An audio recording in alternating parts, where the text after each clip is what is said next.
સમાચાર અમદાવાદમાંથી કે જ્યાં પીએમ મોદીની જાતિ અંગે રાહુલ ગાંધીની ટિપ્પણીને લઈને વિવાદ થયો।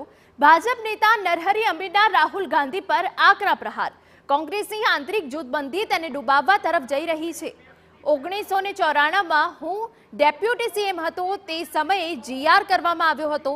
તે સમયે મોદી કોઈ પણ સભાના સદસ્ય ન હતા। રાહુલ ગાંધીના સલાહકારો તેમને ખોટી સલાહ આપી રહ્યા છે। રાહુલે ગાંધી તાત્કાલિક માફી માંગવી જોઈએ તેવી નરહરી અમીનની વાત। કોંગ્રેસ નેતા રાહુલ ગાંધીએ અગાઉ નરેન્દ્ર મોદી સરનેમ મામલે ટિપ્પણી કરીને વિવાદ ઊભો કર્યો હતો।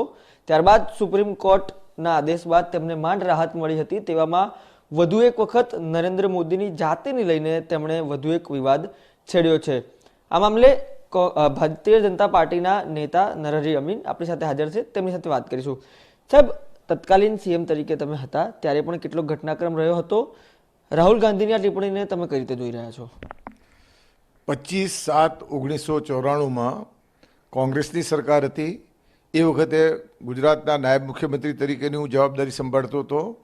25/7/1994ના રોજ કોંગ્રેસની સરકારે બક્ષી પંચમાં રહી ગયેલી અનેક જ્ઞાતિઓ અને પેટા જ્ઞાતિઓને બક્ષી પંચમાં સમાવવાનો નિર્ણય કર્યો હતો।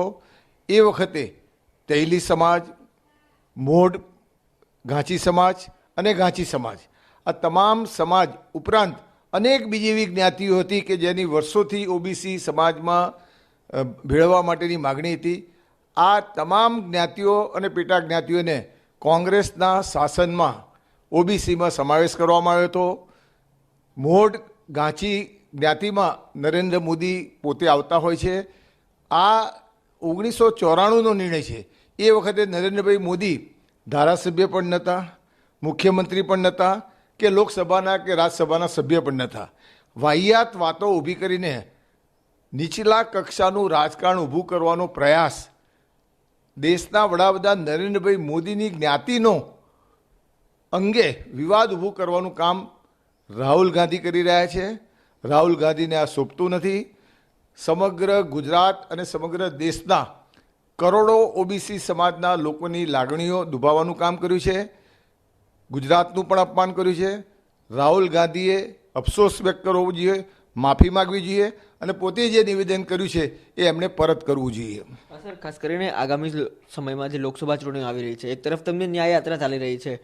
જો 1994માં જ આ પ્રકારનું જે ઘટનાક્રમ છે જે આપ જણાવી રહ્યા છો તેમ થતું હોય તો શા માટે આવા પ્રકારના નિવેદનો વારંવાર કરવામાં આવે છે જાતિગત ટિપ્પણીઓને લઈને?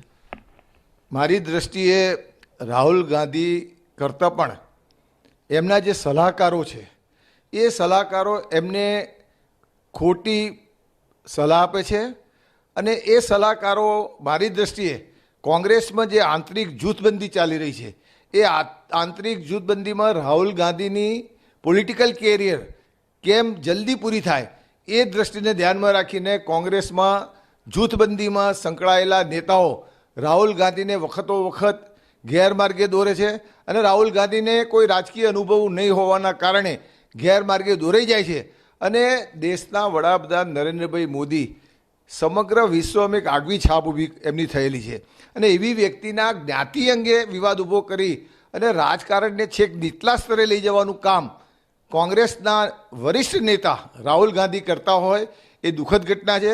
ગુજરાતની પ્રજા અને સમગ્ર દેશની પ્રજા કદી પણ રાહુલ ગાંધીને માફ નહીં કરે।